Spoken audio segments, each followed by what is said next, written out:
Yes, it is possible to awaken any one of the chakras by certain practices. Of course, it is not advisable because the awakening in successive chakras is always dependent on the previous one. Awakening of chakra or awakening of kundalini in a particular chakra, awakening of chakra is always dependent on certain laws of evolution.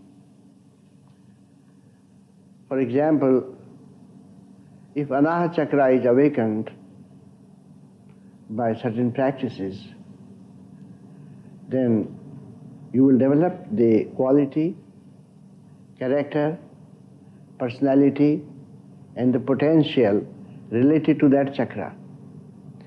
And in that evolved state of chakra, you may not be able to handle the matters of the mind properly. Because whatever is the form of consciousness, the medium is the mind. Whether you feel angry or you feel positive or you feel negative or you feel emotional or you feel psychic, the medium is the mind. And this mind which we have sometimes is not able to handle the effects of the awakening of Kundalini. But then there are people who have awakened higher chakras. In that case, the possible reply is that through the process of evolution, they must have awakened their previous chakras, that is the lower chakras. And in this incarnation, if they work on Anahat or any other higher chakra, well, they are able to succeed. It's something like that. A boy who has been studying in England in the primary classes goes to Australia. He doesn't have to start his studies in the primary class. He starts with the higher classes because he has already fulfilled the previous curriculums, previous courses. So not only in one incarnation, but in various incarnations, it is possible that man has made a lot of effort to awaken his chakras. Another point is that the awakening of chakras also relate to what we call the instincts in man. This is something very important which you have to understand. Instinct, intellect, and intuition. These are the three means by which the beings operate in this plane. Creatures, animals, they have instinct. Instinct is a kind of faculty, natural faculty, which these animals, lower animals, have developed in course of time. And by these instincts, they have what you call a sort of premonition, a sort of proper relationship with the events to come, like ants and other birds. These instincts are not what we call the voluntary forces. The animals really do not know, but they act as per the influence of the instinct, and therefore it is also a form of knowledge. Instinct provides to lower animals a form of knowledge. Intellect also through logic, and intuition, as you already know, that it is a higher form of knowledge. These instincts are also present in human beings. And with the awakening of a particular chakra, these instincts are also thrown out. They are also expressed, they manifest. And therefore you will find many people who have awakened their chakras, they are able to say quite a few things very accurately, although they don't know how can they say it. Just as an ant moves with her eggs just before the onset of the rain. You have seen the ants, they're moving, and when ants move, you know the rain is due. Similarly, it is not only with the ants, but with most creatures it is. They know where the danger is coming from, they know where the food is. In a limited sense, they do these things. They work, they are conducted by the force of instinct to survive. In human beings, when the chakras awaken, they develop certain capacities about which they don't know anything. That is instinct. Intellect, as you know, it proceeds with logic. 3 plus 3 is 6. And there is a logic about it, the mathematical logic, or there are other forms of logic. And if you arrive at a decision through intellect, you know why you are arriving at that decision. Logically, if you arrive at a particular decision, you can always explain it. Why did you arrive at this decision? I arrived at this decision because of these factors. Intellect has an answer. Intuition is the higher form, in that the knowledge comes to the practitioner, to a yogi, to anybody, and that intuition comes in the form of vision, in the form of sound, in the form of revelation. It comes in so many forms, and it comes through a medium, either through the medium of Guru, or through the medium of the form of the god or deity or tribal deity which you are worshipping, or it comes, there are so many other mediums through which the intuition can dawn. And therefore, intuition can also be explained. While we are talking about the awakening of any chakra at random, you must know that these chakras control the knowledge of instinct in various animals. As such, the creatures like ants, elephants, horses, birds, etc., somewhere they belong in the scale of evolution to a particular chakra. Now this is something which is to be explained. You see, we have a body and it has a frame and it's a spinal column and nadis. These chakras are situated. And these chakras are directly or indirectly somehow are related to the brain, and therefore to consciousness, and therefore to knowledge, cognition and perception. As we are one human being, in the same way the universe is one body. It is also a small universe. There are millions of creatures living here, you know, the virus, the bacteria, the forces, so on. There are billions and trillions. This is a universe, small universe, microcosmic. In the same way, the big earth, or more than the earth, the solar system, or more than that, the universe itself is a body. And since the universe is a body, it should also have a sushumna. It should also have the plan or the scheme of the chakras. And in the scheme of the whole universe, at a particular chakra level, exist these creatures, these animals, who have a certain power or certain faculty of intuition. Although the ant may not have sushumna, let me say, but certainly the ant is an example.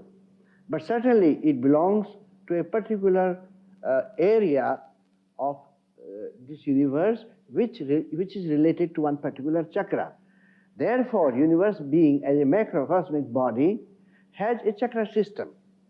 And in that chakra system, some beings belong to Mooladhara chakra, some beings belong to Swadhisthana chakra, others belong to other chakras, so on and so forth. You understand my point. This is how you have to understand. The chakra is not merely a small point. We use the word chakra because we have to use some word. It is a center of energy.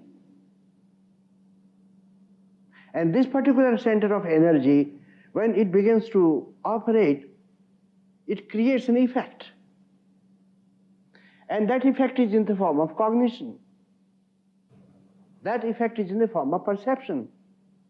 Or if you are a yogi, if you don't care for perception and cognition, it is in the form of an inner experience. There are people who don't want to be clairvoyant, who don't want to be a telepath. There are people who do not at all worry about telekinesis, so on and so forth. They just want to merge their individual consciousness with a deeper experience which they are having, whatever the experience may be.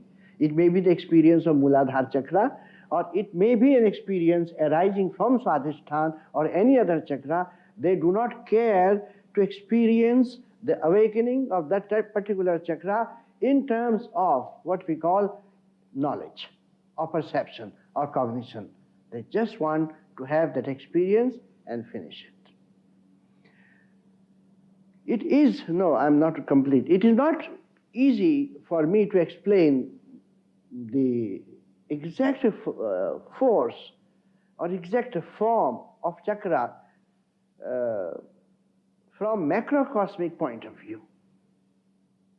Microcosmic is all right. Here is the spine, here is the small gland, the Muladhara chakra, and the nadi flows up to Swadhisthana, and then further solar plexus, and then further cardiac plexus, and then cervical plexus, then medulla, then bindu, then sahasrara. We can just put a mark on the diagram. But how are you going to mark the whole universe? And this whole universe is the body of the divine. You can just imagine, in Yajurveda there is a chanting. It is called Purusha Sukta. Purusha means consciousness, P-U-R-U-S-H-A, the spirit. Sukta means the verses. The verse always talks the same way. The universe is one body, macrocosmic, the fantastic, the infinite body. And this infinite body is the body of the divine being, Purusha, the consciousness. And consciousness is now operating or is living, is manifesting, is active, is incarnating in this universal body. When we say about the body, we always mean as one homogeneous, as one whole, just as I'm one whole. Of course, in my body there are trillions and more than trillions, many billion trillions life forces. I am an universe. And the little life in me, somewhere, one of the billions and billions and trillions, quite a few of them may be sitting somewhere like this satsang and must be talking about chakras in the physical body. You understand? So microscopic little beings in my body, some from Australia, some from England, and some from Japan, some from Germany, some from Colombia. They must be sitting somewhere here and must be talking, what about these chakras?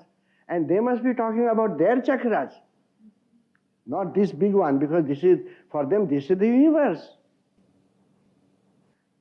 This body is universe for them because they are too small. They must, when they talk about the universe, when those living beings I'm talking about, from Australia and England, so on and so forth, when they must be talking about this universe, this body, they must be talking about the universe in the same way as I am talking about some other universe. It's a fantastic process. Sometimes it goes beyond mind. It goes beyond every understanding. And somewhere we have to stop. Go ahead.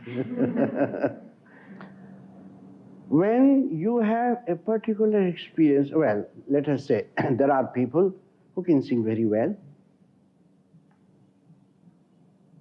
even though they don't have the classical and academic knowledge of music. They have so much unity with music. Now this is an experience of anahat. It is an experience of anahat. There are some people who are telepath, they can read others' minds. So that is also the effect of an awakening of a particular chakra.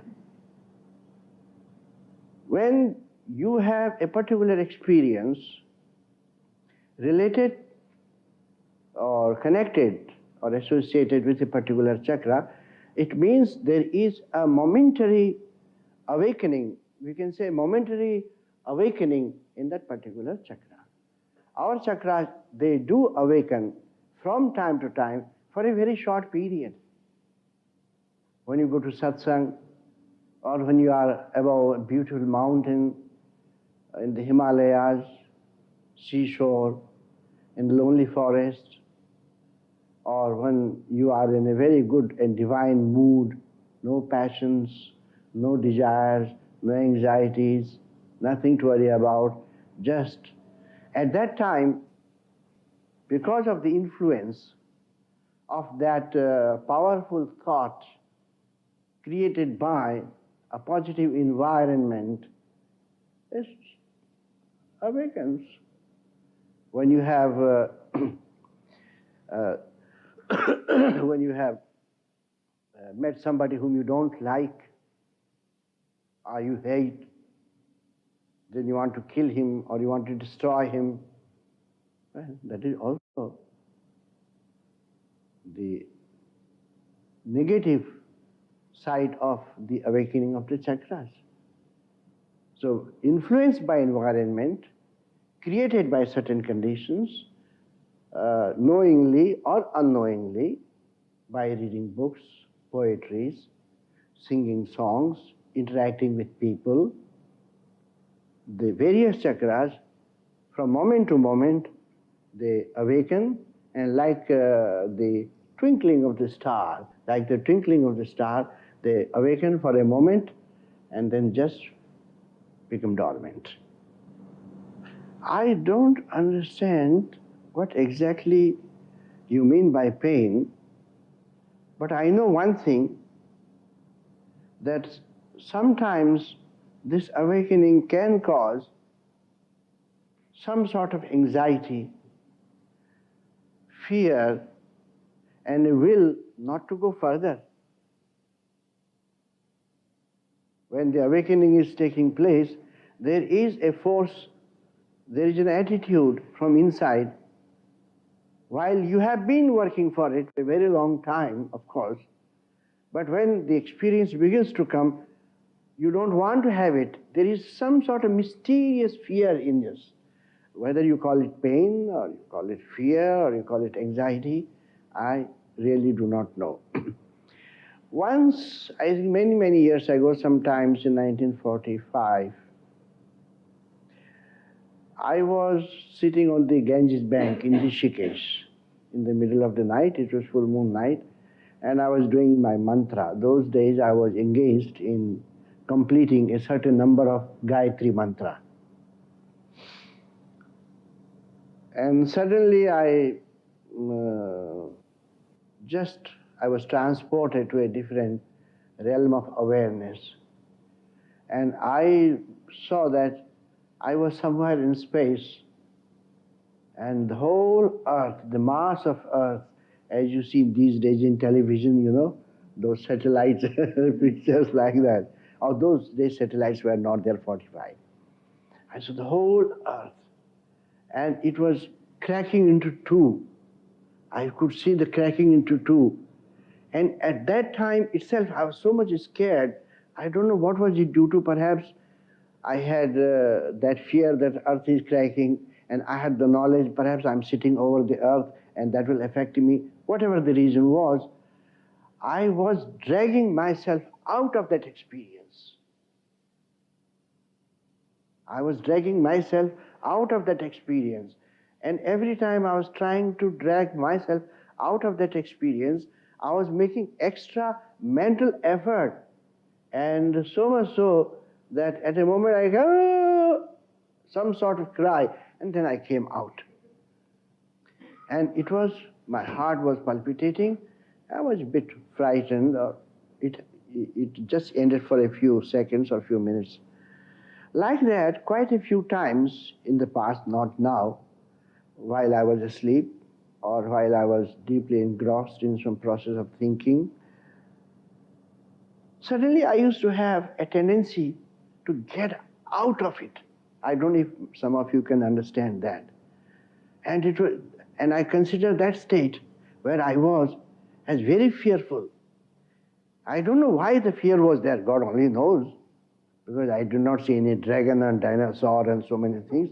But there was a sort of fear, and there was always, I was trying to drag myself out of that state of experience. And it was near-death experience, I could say. So whether you mean pain by that experience, well, I had this much. And beyond this, I cannot give you any explanation. When practicing the Kriyas at home, how long should we spend on the practices and how should we group them? Each Kriya is independent of each other. You can just practice one Kriya only, if you like. You can practice all the Kriyas too. You can practice Kriya number 1 today, and you do not practice Kriya number 2 tomorrow, you can practice Kriya number 4. These Kriyas is a collection of many practices, and they can be done by you at any time according to your convenience. If you have time, you fix for yourself 10, 15, 20 minutes or so, or half an hour, practice it for half an hour. If you don't have that half an hour today, if you have only 10 minutes, just practice a Kriya which you can complete in 10 minutes. I think this question should not at all arise in the mind of those people who are practicing Kriya Yoga. As I told you earlier, that Kriya Yoga creates certain effects within the body, in the realm of body, in the realm of mind, and in the realm of awareness. In the same way as a drug can induce an effect. Even if you do not want to sleep, but if you take a sleeping pill, you are going to sleep. A drug has an effect on the body. Marijuana has an effect on the body. LSD has an effect on the body. Similarly, other chemicals, other drugs have different effects on the body, even if you do not want those effects. In the same way, the practices of Kriya Yoga have certain effects on the body via various channels. It does affect the chemistry of our body. It does affect. Khichdi mudra can produce certain secretions. In the course of time, khichdi mudra, that is the tongue kriya, can produce certain effects in the body and induce certain chemicals related to the glands which are situated in the posterior part of the upper epiglottis. Those glands are very important glands. They are connected with a particular center in the brain, that is called Bindu here, where you have very small, minute quantity of a particular chemical fluid, which is known as amrit. Amrit means ambrosia, nectar. Now, this particular gland is the causing factor, the influencing factor when your tongue is inserted on the upper epiglottis. It's like a switch to that. Now, if that chemical can be produced, like any other glandular secretion, if it gets absorbed with the systems of your body, it will create very great changes. Every endocrine gland or every glandular secretion creates a certain effect, whether it is thyroid or pancreas or gonads or adrenal glands. Any gland, when they produces a certain chemical, it is an effect. The practices of Kriya Yoga are designed in such a way that they do influence the chemical side of your body. And then there are, beyond chemical, there are forces in the body. There are subtle forces in the body. And these forces can also be realigned. These forces can be subdued, can be stimulated, and can be awakened. And these forces belong to psychic body. Certain forces belong to the chemical body. Certain forces belong to the vital body, the pranic body. As such, you must remember one thing very clearly, that Kriya Yoga attains or accomplishes this not by concentration. Even if your mind is jumping like a monkey which has drunk a lot of scotch and champagne, you understand, it doesn't matter. Whether a wandering mind or a quiet mind, have a lot of passions and anxieties, or you are quite tranquil and at home with yourself. It makes no difference in the effect of Kriya Yoga. This is the one point which you'll never forget about Kriya Yoga. In Raj Yoga, as long as you have concentration, you are okay. And the concentration breaks, you are not okay. But in Kriya Yoga, the spiritual process of evolution, the spiritual growth or the growth of spiritual consciousness takes place even without your knowledge and even without attending to those preliminary conditions, as you say, no, you must control your mind, you must subdue your mind, withdraw your mind from the objective things. This particular logic, this particular theory does not at all relate to Kriya Yoga. You can attend to, you can even watch TV and practice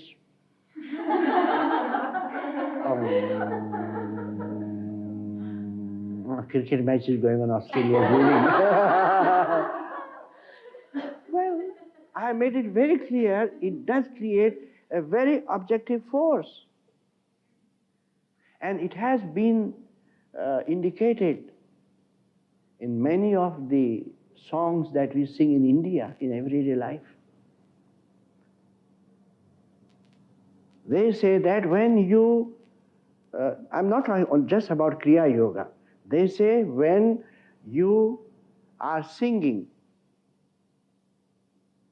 the name of God with love and devotion, considering Him as your son or as your wife, as your husband, as your darling, as your divinity, as your friend, or as your servant. At that time, in this physical body, stimulating and engrossing, and what I would even call it, sharab ka nasha pee ke kya hota hai usko? Intoxicating, yes. An intoxicating influence takes place. and you are high. You are high as if you have already had a lot of wine.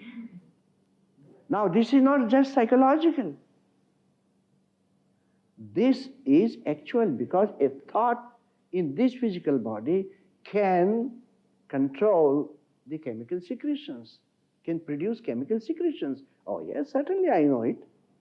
If you are hungry and if some nice dish is made somewhere and smell comes, the salivary glands begin to work.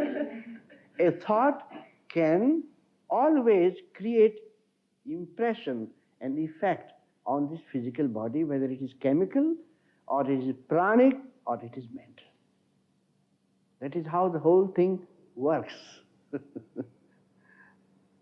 I have heard that there are different types of mantras with different effects. What are these different types of mantras? Why are some kept from the general public? Are there still people who teach these? Can anyone learn them if they find a teacher or guru? Japanese, Chinese, Tibetan, Hindus pronounce the same mantras differently, but will the effects be different or the same? Why? The science of mantra is a very important science. There are mantras in every tribe, in every race, whether it is Jews or Celtics or what you call the Slavs or Mongolians or Hindus or Muslims, everyone has mantras. From a very remote past, their priests, their sannyasins or renunciates, experts have been working on it. But mantra as a science has been codified, researched, talked about only by Tantra. We call it Tantra. In the Tantric sect, or in the Tantric tradition, much better, I would not use the word sect. In the Tantric tradition, they have done a lot of research on the mantra. Mantra as a sound. Whereas in religions, whether a Hindu religion or Muslim or Christians or Celtics or any other religions in the past, including Egyptians, so on and so forth, they considered mantra as name of a particular deity or divinity, and they identified that mantra with that particular deity. But Tantra considers that in the universe there are sounds, and there is a primal sound, there is an original sound. Even in the Bible there is an indication clearly. As you start the Bible, you begin it, what is the first one? In the beginning there was word, and the word means shabda. When something is produced, an effect is produced, when it becomes manifest, then it is called shabda. And when it is unmanifest, it is called nada, N-A-D-A, nada. Nada means vibration. Nada means vibration. And word means pronunciation. Shabda means pronunciation. In Tantric system, they have done a lot of research and said a lot about it, how a nada explodes. And there are three things they talk in this context. One is nada, the vibration. Second is bindu, a stable point which neither increases nor decreases. It is the finest point, the nucleus point. And third is called kala, means manifestation, emanation. So these are the three things, nada, bindu and kala, which ultimately define how a sound can become a potential energy. Now, they said mantra. Mantra does not mean holy name, literally does not. Mantra means a particular sound. If you repeat that sound, if you go on repeating it 1,000 times, 1,000,000 times, 10,000 times, then within the mind, within yourself, a separation takes place. Two things are separated. This split which takes place in you takes place between the mind and the awareness of the mind. When you sit, I will explain this, when you are keeping quiet and closing your eyes, you are thinking about, let us say, of some object. You are thinking about somebody. Here the mind and awareness of the object are associated with each other. By the production of mantra, by the pronunciation of mantra many times, this identification, this unity between the mind and the object is broken. When you are able to break the unity between the mind and the object, exactly at that time an experience takes place. And that is what you are also trying to do through Raj Yoga and other forms of yoga. In Tantra, they have said there are many forms of mantras. Bija mantra, very powerful ones, and most of you have that. Then there are other forms of mantras. According to your personality, according to your astrological sign, according to your placement in the universe or in your solar system, a mantra has to be designated, has to be decided for you, and that will help you spiritually. Now, talking about the mantras, you go to Japan and in the temple they will be Amitabha Buddha, Amitabha Buddha. Here they say Amitabha Buddha. So there is, of course, very great difference between the pronunciation and so forth. But kindly remember that these are not the mantras. No. The mantras have got something to do with the religious views of people. You can always say Hail Mary, Hail Christ. In the same way I can also say Jai Shivanand and Jai Satyanand, you understand? They become mantra for us because we have a religious interest, a religious zeal or a religious devotion for them. But mantras are the sounds which have to do with the depth of this universe. And I asked Swami Muktibodh many years ago to do some work on mantra. Did I tell you? Yeah, you did something, but now you don't do it. Huh? Not quite finished, yes. Yes. She has quite a lot of knowledge about it. She has done a lot of research on it. And I hope that someday she will finish those things.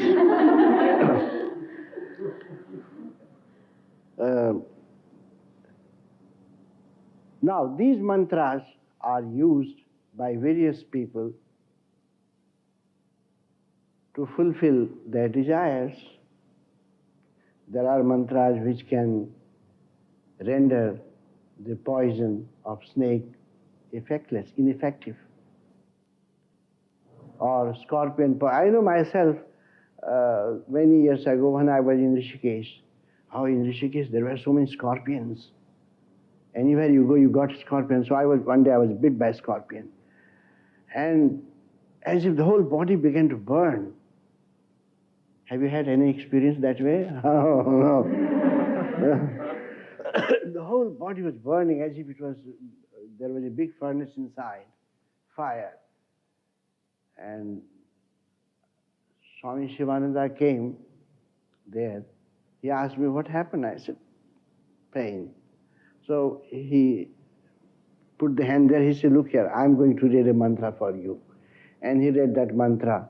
And the pain went away. Instantly, like this. And not only in my case, in many cases, I'm not talking about him, but many people can do it. So what I did, I was very much impressed. I said, now I will do it.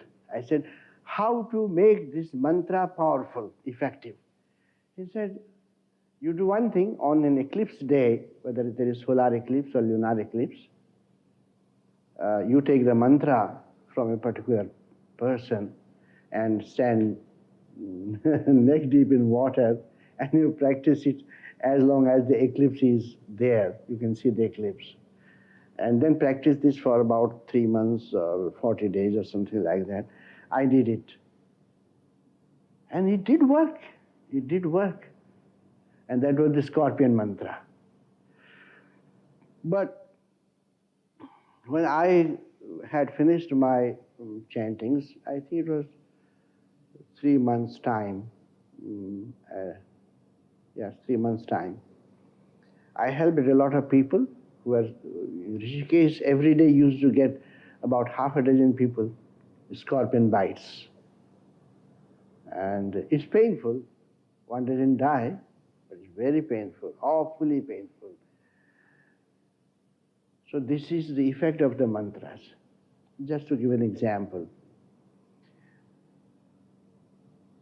These mantras are ordinary mantras, but there are higher forms of mantra. We hear, well, it may sound mythological, it may sound very funny. People in our age, when we have missiles, intracontinental ballistic missiles, all other forms of short-range missiles, middle-range missiles, and we may not be able to believe it, but we have thousands and thousands of narratives in books called Puranas, quite voluminous, we have them, and quite a few of them been translated to English. They talk about weapons, like missiles I'm talking about. They talk about the weapons which a great person, a hero, could just create or bring or command by certain mantras. He knew the particular mantra and he used to practice that mantra, he used to chant that mantra, and that weapon came to him.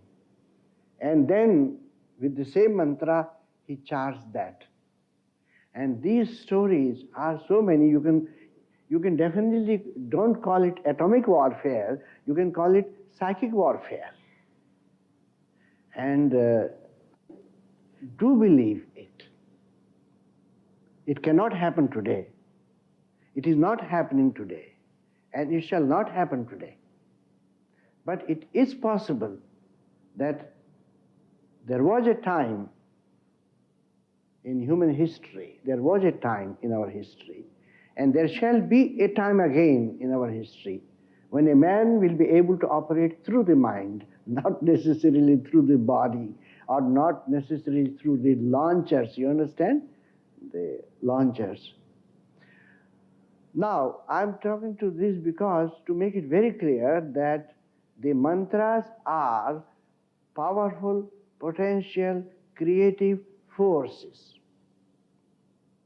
The force of mantra can command, can control the laws of object, the laws of matter. Many psychologists in our times have also said it, that mind can move matter. Mind is above matter.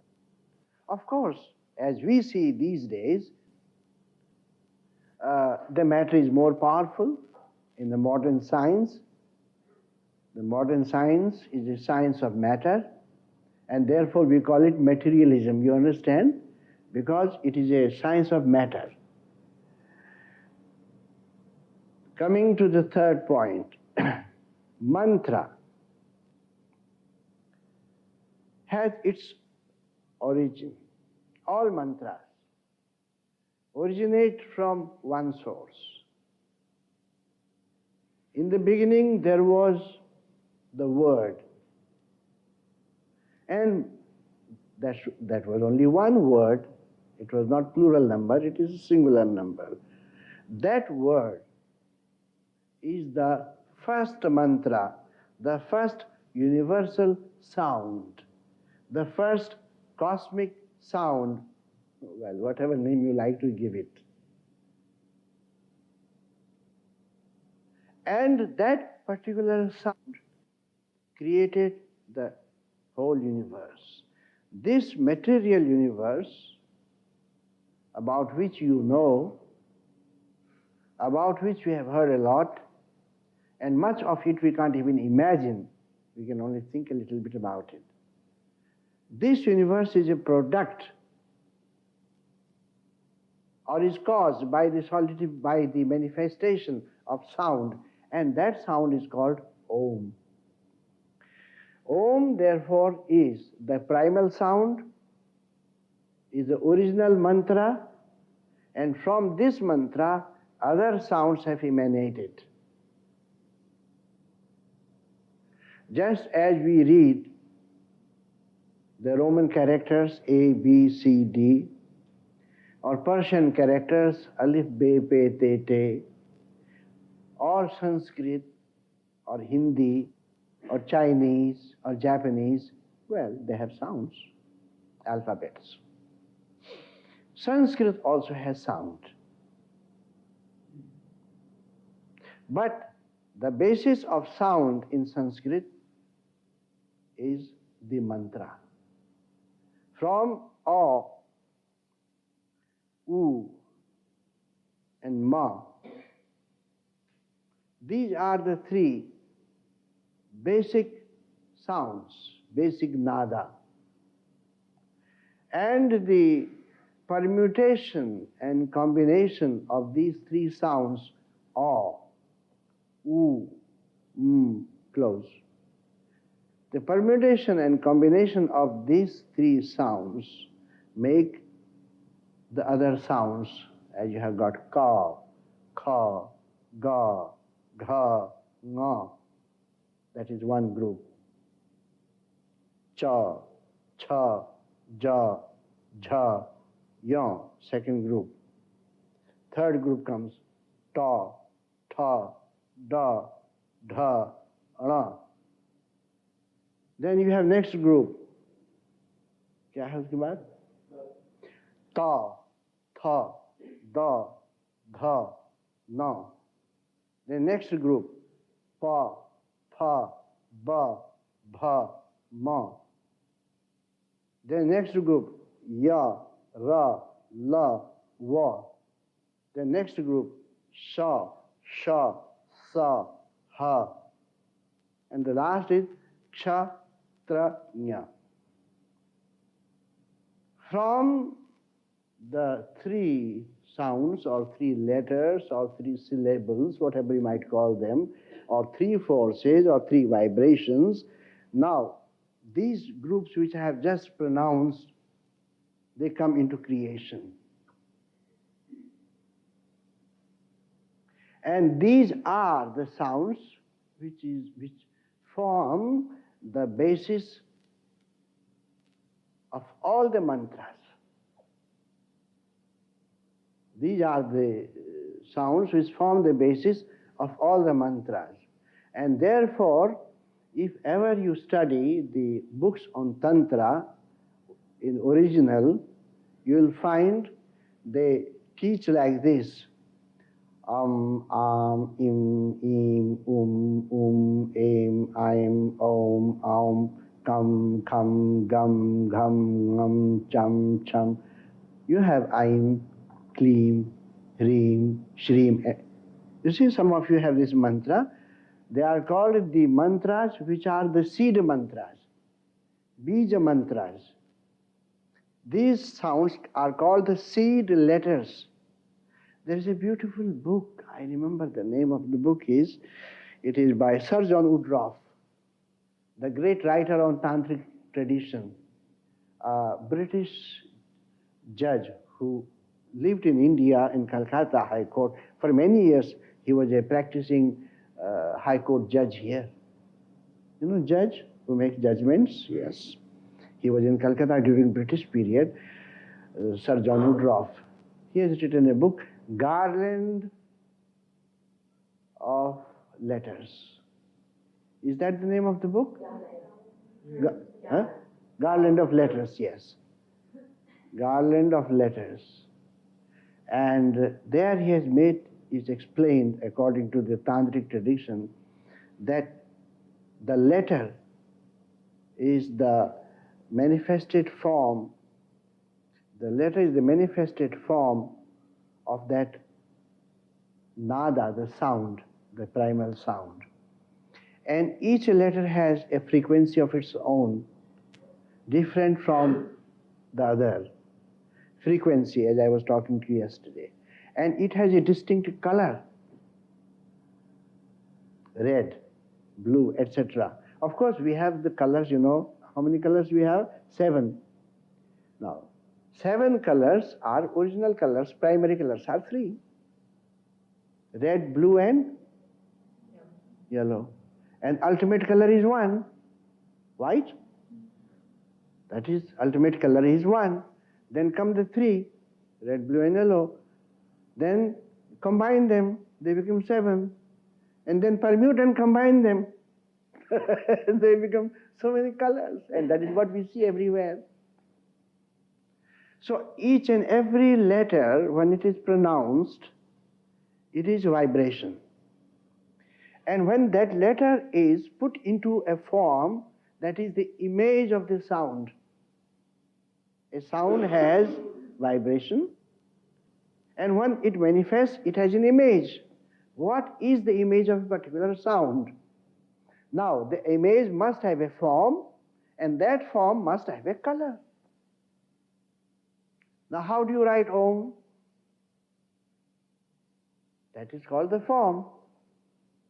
Now, in which color will you write it? Red, blue, yellow, white? The Om will have to be written in the color which belongs to it. So every sound has a color. So here is a garland of letters, just as you have the garland of flowers.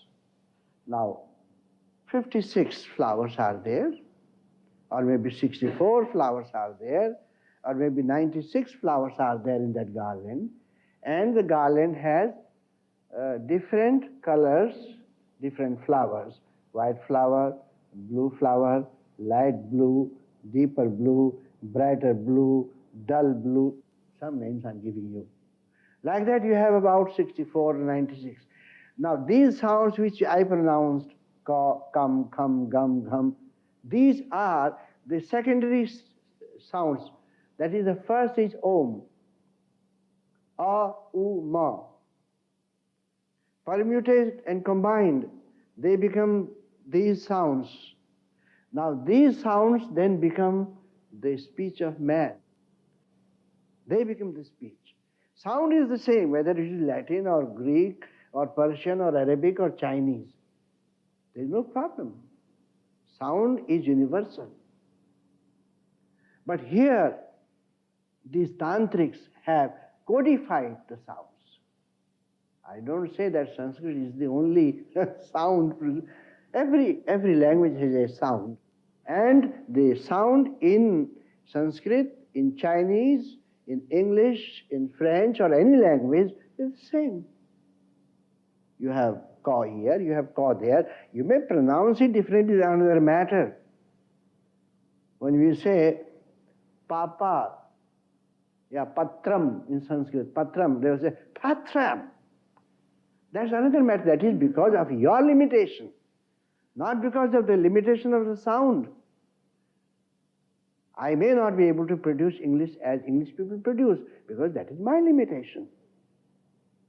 My limitation does not at all come anywhere in this. There is a definite way how we have to pronounce it. And therefore, the mystic mantras or the occult mantras should be pronounced correctly. The devotional mantras, the mantras pertaining to bhakti, love, prayer, need not be pronounced correctly. It's better if you do it. But if you say instead of God, if you say God, it doesn't matter. Because after all, if you say mummy, mummy is mummy, whatever you might say. The devotional mantras can be pronounced according to your limitations, because that has much to do with bhakti, devotion, and your feeling for God. But these occult mantras, which are intended to create a particular effect around you in order to fulfill a particular desire, they have to be pronounced correctly. And these mantras, therefore, should be understood from an expert teacher who knows it, and they should be that way practiced. According to Swara Yoga, we alternate the breath from one nostril to the other. Lately, however, every time that I have become aware of my breath, I find I am breathing through the right nostril. Mostly I feel hot, and I have had a cough for some time.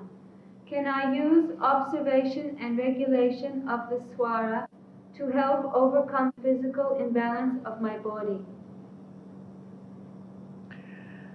Well, you should read the book on Swara Yoga.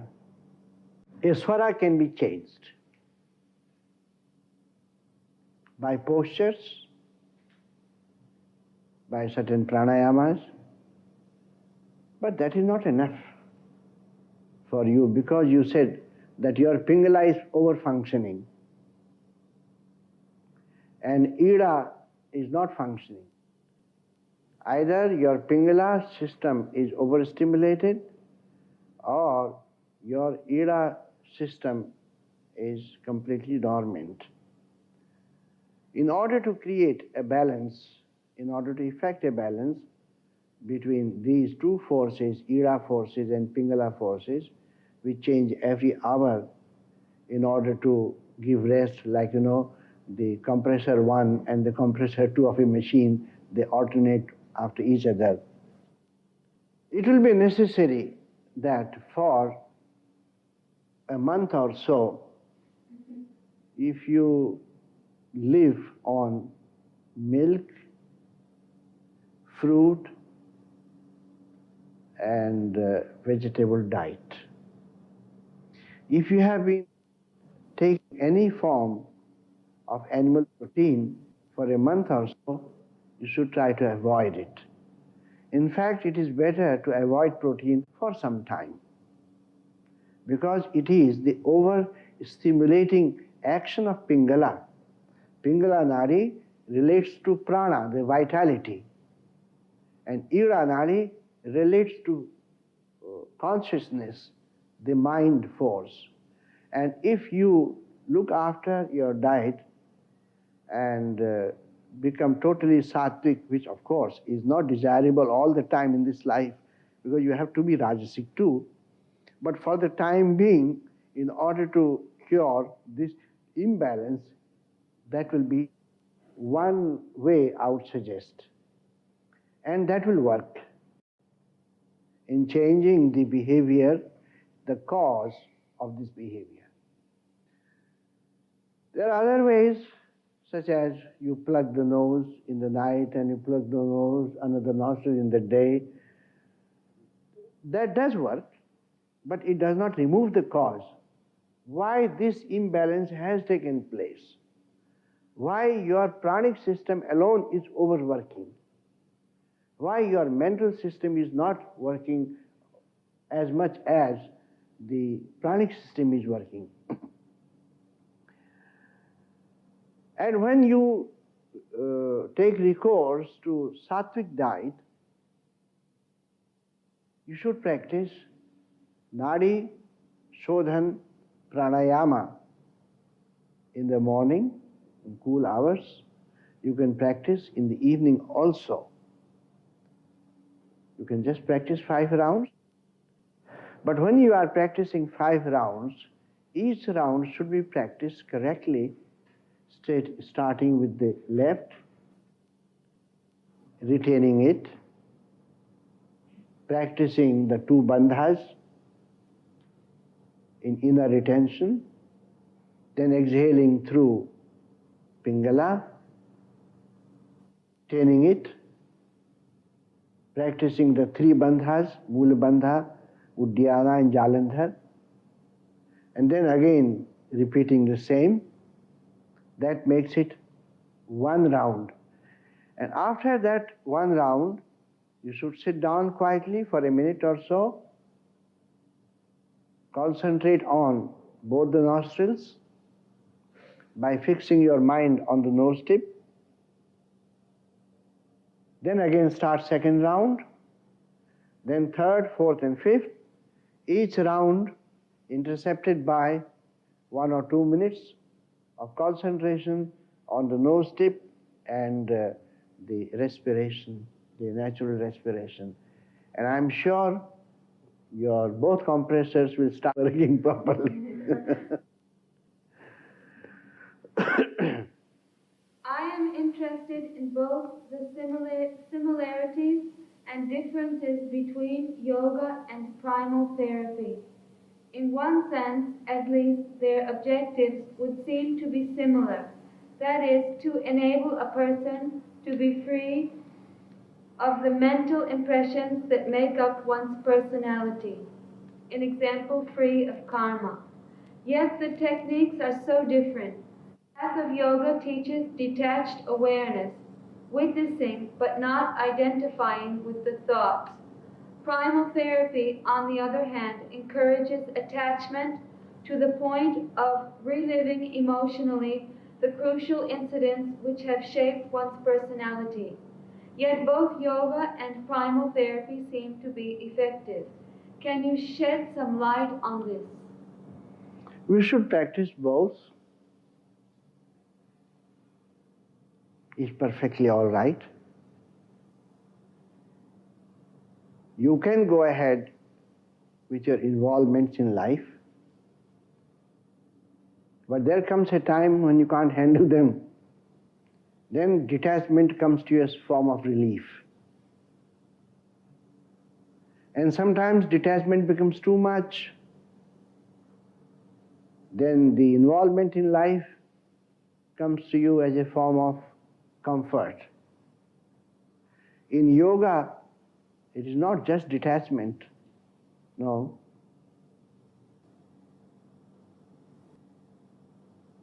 It's not true.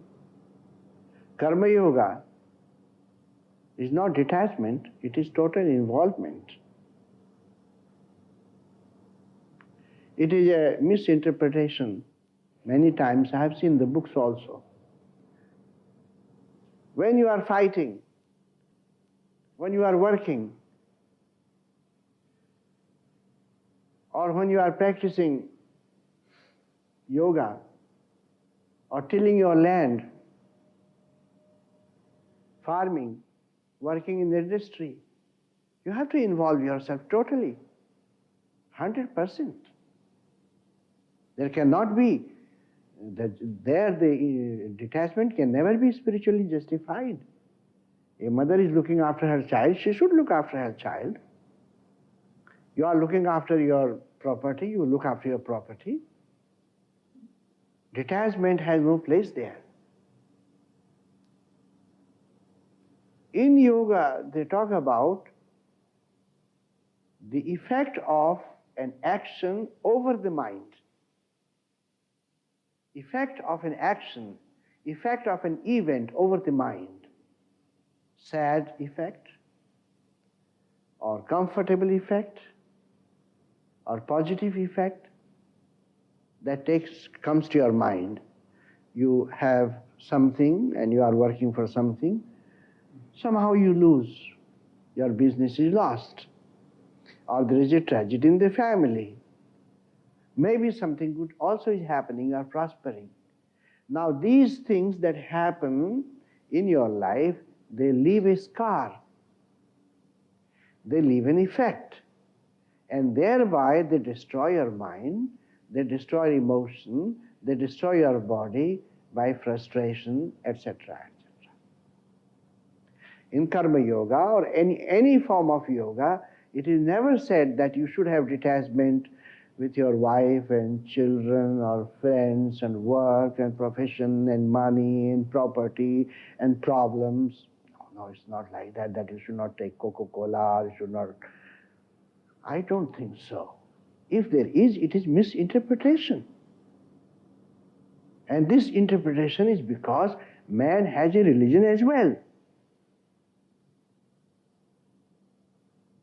Most people have a religion, either Hinduism or Christianity or Islam.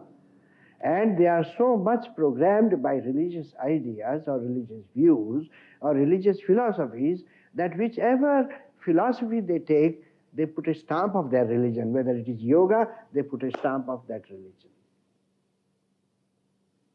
And therefore, this problem of detachment or attachment happens to it. No. As you are talking about the primal therapy, I quite agree that we have to face life, we have to live with people, we have to go through the fulfillment of desires, we have to go through tragedies, we have to go through difficulties, we have to go through all kind of experiences in life. We should become a part in it. But then an effect is created. It is there you have to become careful. If you are not careful, then you will land into mental hospital. Or you may develop some sort of malignancy. Or you may develop some sort of heart problem. Oh, you may be strong, quite okay. Quite a few people are very strong people, and the effects of life do not at all bother them. Come what may, I'm happy all the time. But how many people you have? Not one in many thousand. The tragedies, the difficulties, the sad accidents in life, when they come to anybody, whether he is a yoga practicing man or a person who is practicing primal therapy, he will have heart attack. He will have heart attack, certainly will. Can you avoid that? And how to avoid it? It is there, a particular philosophy is introduced by yoga. In English we have no equivalent for that. There is a word, we don't have any equivalent to that. We use the word detachment, dispassion, disassociation, but in yoga they call it anasakti. You understand? Anasakti, A-N-A-S-A-K-T-I, means no asakti. When a karma bears a fruit in life, then it affects your mind, your philosophy, your body and everything. You are unhappy. You want to commit suicide. You want to run away. You want to divorce your husband or wife. You want to kill and murder. Am I wrong? It happens with most people, it happens. They're affected by that. How can you counteract that effect? There is no problem of difference between yoga or allopathy or homeopathy or primal therapy or all these pathies are good because they are created in order to relieve man from his physical, mental, moral, spiritual, psychic, deep-rooted problems. That is not the problem. The problem is how are you going to survive through this great disaster that takes place after an effect has already taken place in your life. Can people handle it? Therefore, yoga and primal therapy should work hand in hand. Hari Om Tat Sat.